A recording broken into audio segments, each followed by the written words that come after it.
Hei aus dem Staat Parc des Sports mietet mir ein Großfried, ich eng neue Mission über den FCD für den 03 zu präsentieren. An diesem Reportage haben wir den Match Deverding gegen Volz gefilmt und haben den einen oder den anderen Spieler zu Wort kommen gelassen. Zum Schluss haben wir mit dem Präsidenten von Deverding, den Fabrizio Brey, über die aktuelle Situation vom Championat geschwärzt. Viel Spaß beim Nachgucken.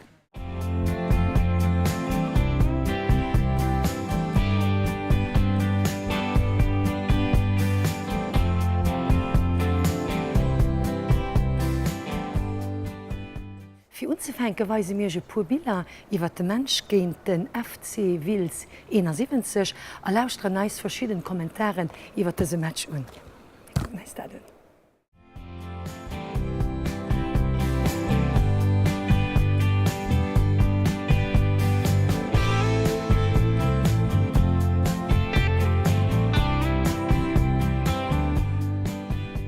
Ja, es war mir richtig gut gefangen. Ich bin nur 10 Minuten in den geschossen, mir einen 10 geschossen, nach 3:00 Halbzeit war super erste Halbzeit. Natürlich war doch halt wichtig, dass wir die 3 Punkte nachführen, weil das wäre schwer gewesen, um rund zu kommen. Aber ja, da muss man Donnerstag konfirmieren. Ich kann sagen, dass sowohl defensiv wie auch offensiv die letzten 20% gefehlt, für dass wir Victoire nachfeiern können. Bisschen mal Chance natürlich und ja, wir waren nicht so kompakt wie wir heute waren, dann steht ja. Nee, ich meine, von dem Trainer fest so, dass wir die ersten 3 Matches, dass wir nur so wenig Punkte geholt haben. Ich meine, du weißt nicht, wer selber als Spieler, wie sie selber, dass nicht dass kein Spieler am Maximum war. Und ich meine, heute waren da aber größtenteils die waren am Maximum heute. Dann will es op der Dobasis weiterzuführen, dass der effektiv ja nicht nur Schluss verpasst von der Tabelle spitzt. Ja, da, wie gesagt, Donnerstag muss man konfirmieren. Ich meine, gegen Trostbad zu Rosberg nicht einfach. Aber wenn ihr vorbei bleibt, muss man 3 Punkte holen.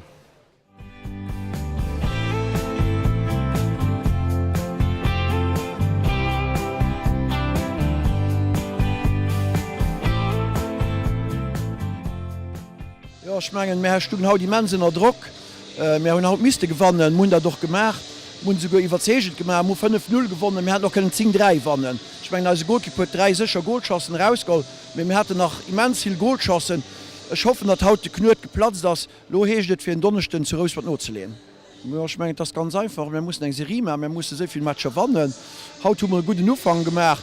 Ich meine, die anderen sind noch nicht so weit fort. Ich meine, den zweiten oder dritten als 3 oder 4 Punkte für. Es sind nach über 20 Matches zu spielen, da das abzuholen. Mir war ganz klar, es wäre nicht schlecht, wenn wir eine Serie machen für gewonnene Matches.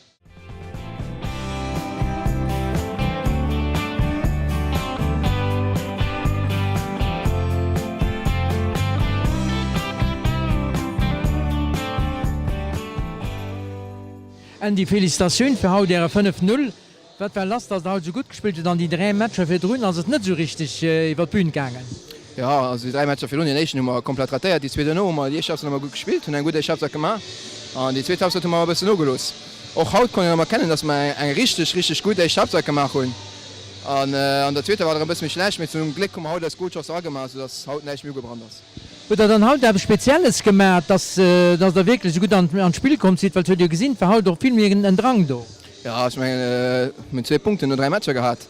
Das ist sicher, dass ich muss die Gruppe ein bisschen mobilisieren für heute. Sicher gehen voll, aber die 3 Punkte zu. Und ich meine, das haben wir gemacht.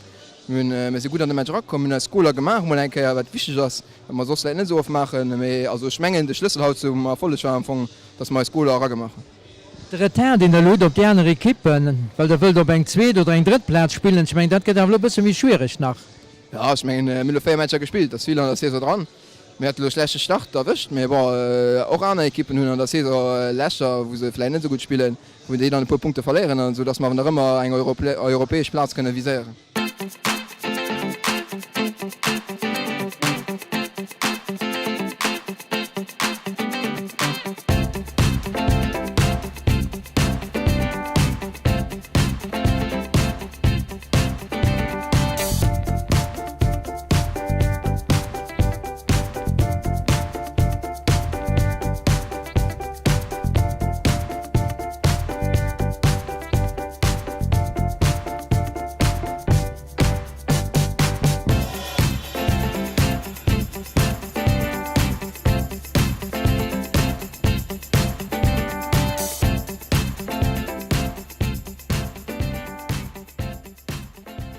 An dieser Rubrik präsentieren wir euch Spieler, an das wir den Gauthier Caron vom FCD Verding 03, den Gauthier, den am Dezember 1989 geboren ist, hat auch schon eine internationale Karriere hinter sich und hat an der Saison 2011-2012 bei Deferding gewechselt. Wie ihn zum Fußballspielen gekommen ist, das verrät ihn als Freund Carlo Miller. Wir hören uns das. Alors, depuis tout petit, je joue au foot. Moi, j'ai commencé dans la rue, comme tout le monde. Hein. Et au fur et à mesure, mon papa était joueur aussi. Et au fur et à mesure d'aller voir les matchs, j'ai accroché. Et puis après, lui m'a beaucoup suivi par la suite et m'a poussé aussi. Parlez-nous un peu, en quelques mots, de votre parcours. Alors, mon parcours, j'ai fait pas mal de petits clubs étant jeune. Un club de quartier. Et au fur et à mesure, après, j'ai commencé à monter un peu dans les niveaux, et toujours mieux. Et puis après, j'ai joué dans quelques clubs professionnels. J'ai joué à l'AS Nancy-Lorraine quand j'avais 13 ans. Ensuite, je suis retourné dans des clubs amateurs. Et après, j'ai joué à Ajaccio, ensuite à Arles. Et après, je me suis retrouvé ici à Differdange. Vous commencez maintenant la 5e saison au FCD Fordange. Et comment vous voyez cette saison avec ce mauvais départ dans les derniers matchs? Oui, on va dire qu'on n'a pas commencé la saison comme on voulait. On a pris un beau revers au Fola, chez nous contre le Fola. Après, j'espère qu'on a grillé notre joker.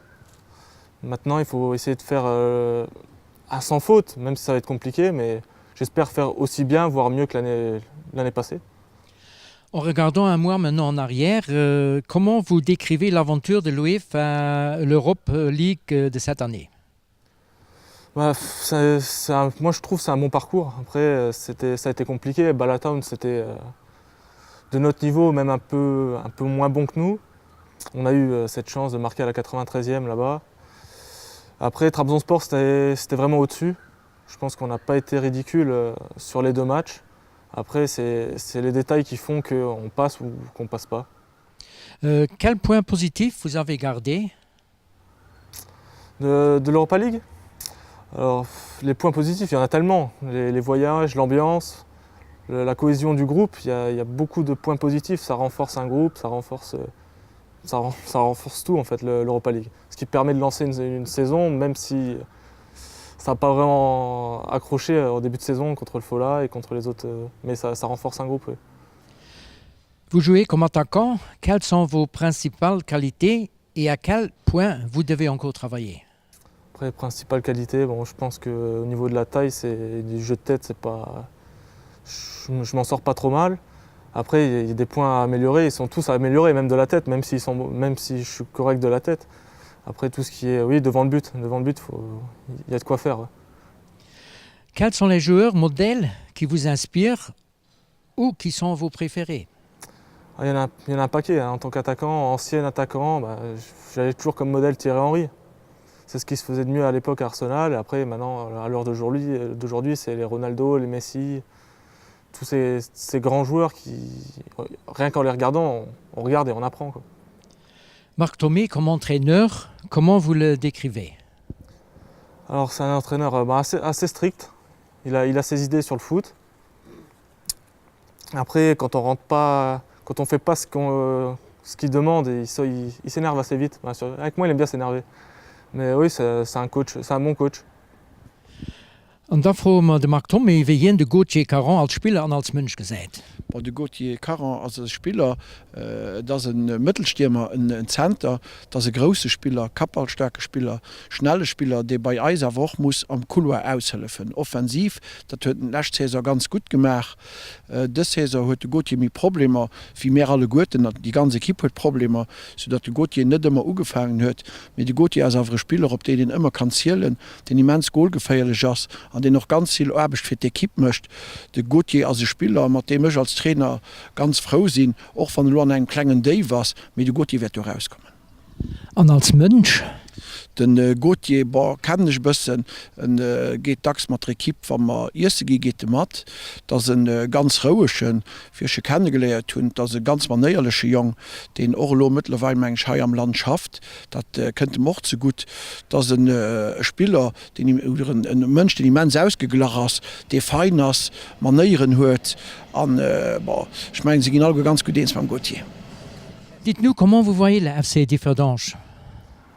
Alors moi, depuis que je suis arrivé, ce que j'aime bien, c'est que c'est un club assez familial. On peut parler avec tout le monde de tout, que ce soit avec le président, le vice-président, avec les membres du staff. On peut parler vraiment de tout. On est assez entouré, que ce soit par Jean-Philippe Caillé, qui est toujours là avec nous. C'est un cocon. Quelle préparation vous faites avant le match? Avant le match, c'est au niveau du repas. Le repas, c'est repas de sportif. Et après, c'est toujours calme. J'essaye de ne pas faire de choses extravagantes déjà la veille. Et j'essaie d'être assez tranquille et reposé la journée avant le match. Et après le match? Après le match, ça dépend. Si on gagne, on va tous boire une bière en haut au clubhouse. Ou si après on perd, on boit quand même une bière, mais on est déçu. Décrivez-nous une fois la situation d'être assis sur le banc pendant un match. La situation après c'est assez frustrant. Moi j'aime pas être sur le banc. Après en ce moment j'y suis pas mal donc je fais avec. Mais après c'est le coach qui décide et après il faut respecter les choix du coach et s'il a besoin de moi en cours de match, il faudra que je réponde présent. Quels sont les meilleurs souvenirs du football dans votre carrière? Alors les meilleurs souvenirs, j'ai participé à une montée de Ligue 2 en Ligue 1. C'était vraiment beau à voir. Faire partie du groupe à ce moment-là, c'était à Arles. Et après, toutes les épopées en Europa League, c'était vraiment quelque chose à vivre. Si vous n'avez pas été footballeur, quel sport aurez-vous choisi et pourquoi? Alors, je ne sais pas si c'est un sport, mais je pense que j'aurais été pêcheur. Depuis tout petit, j'allais à la pêche avec mon père et encore aujourd'hui, je continue à y aller. Et dès qu'on a un week-end de libre avec le foot, je vais à la pêche. Pour terminer cette interview, dites-nous, quel est votre plus gros défaut? Mon plus gros défaut, c'est mon caractère mon caractère sur le terrain. Après, j'aime pas perdre et il y a ça et je pense aussi ma nonchalance. Tout le monde me dit que quand on me regarde, on a l'impression que je m'en fous, mais je m'en fous pas. Mais j'ai toujours été comme ça. Voilà.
Fünf Matcher sind am Championat gespielt gin Dofunner hun mehr 2 gewonnen, 2 gleich gespielt an nie verloren. Das ist natürlich eine Situation, die nicht beim FCD verding passt. Und dazu wollte mehr ein paar Erklärungen vom Präsident von DVD den VB zu geben. Wir lauschen uns da.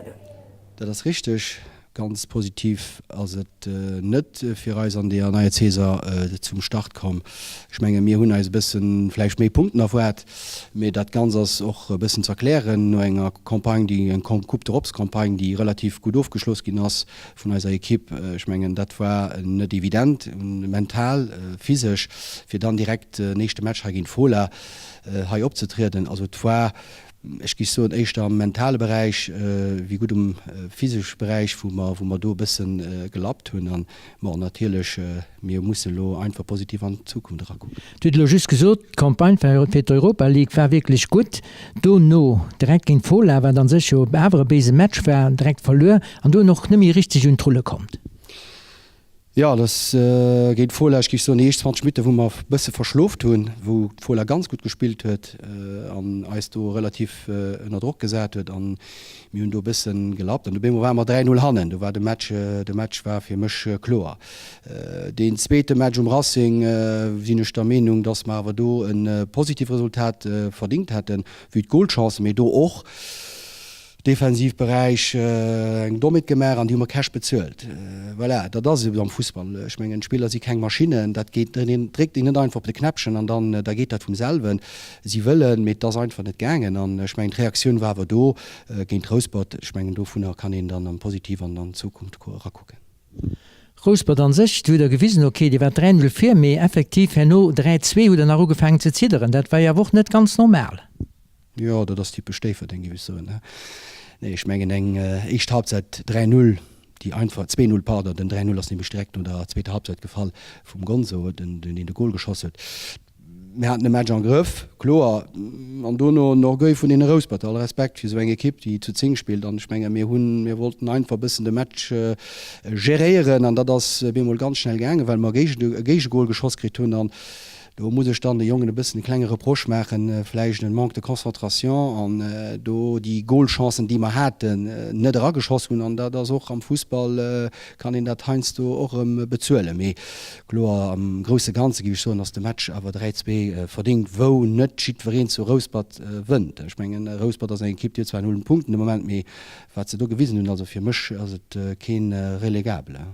Du Punkt am Championat die Ki ganz bese Brocken ging dünner Strossen wie si dat? Ass dat gewinnt. Ich mengem war mir gegen den Favorite spielen, dann spielen wir méchen immer gut. Also klar, wir müssen lo 3 Matscher an ich gi so dat Molunsfänken ha den 13. 7 Auer gegen Strossen. Gegen den nächsten Tabellenführer dat gët ganz harte Match mir ganz einfach wann man do willen dowe gucken de Podium gucken da muss mir die nächsten Matcher punkten das stoßen da das jeunesse an das ham mir fenke Match für Match also gött eng hat nos Strossen ass en gute Kipp, liefrech ganz stark, taktisch och gut schon se 2-mal gesinn, also mich impressioniert mir wisse wat défer den wär, dat ech fees wat még junge wert sinn an Schmengen mir werden als ganz gut op prepariert fir die Match konzentriert an eventuell dann die 3 Punkte an Tasch zu wellen. An du mat as als Zeit River erschaffen des Emissionioun huet ech gut gefallen. Et gif mech freen 9. Oktober fir die nächst Sendung vum Daverding 03 Channel ëm ze gesinn. So merci fir no kucken, Adi bis dann.